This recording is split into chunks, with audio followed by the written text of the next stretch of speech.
एक विश्वासार्ह परीक्षा प्रणाली तयार करण्यासाठी सरकार सातत्याने एकामागोमाग एक पावलं उचलत असल्याचं पंतप्रधान नरेंद्र मोदी यांचं प्रतिपादन. परीक्षा प्रणालीला पारदर्शक आणि मजबूत करण्याच्या संकल्पाचा पंतप्रधानांकडून पुनरुच्चार. पेपरफुटी करणाऱ्या माफियांची गय करणार नसल्याचा दिला इशारा. संसदेच्या पावसाळी अधिवेशनात गदारोळामुळे कामकाजावर परिणाम. दोन्ही सभागृहांचं कामकाज सोमवारपर्यंत स्थगित.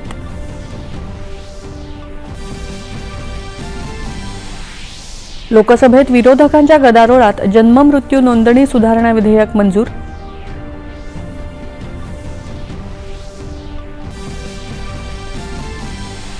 काही विरोधी सदस्यांकडून जाणीवपूर्वक कामकाज विस्कळीत करण्याच्या प्रकाराबद्दल लोकसभा अध्यक्ष ओम बिर्ला यांच्याकडून चिंता व्यक्त. गाझामधल्या हमास आणि इतर सशस्त्र गटांच्या पूर्ण निःशस्त्रीकरणावर बोर्ड ऑफ पीसमध्ये सहमती झाल्याची अमेरिकेचे राष्ट्राध्यक्ष डोनाल्ड ट्रम्प यांची माहिती.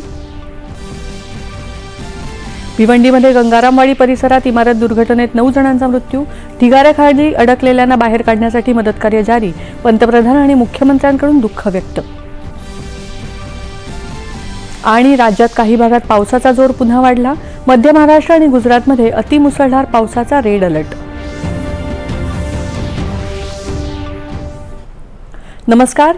एकच्या बातमीपत्रात मी आसा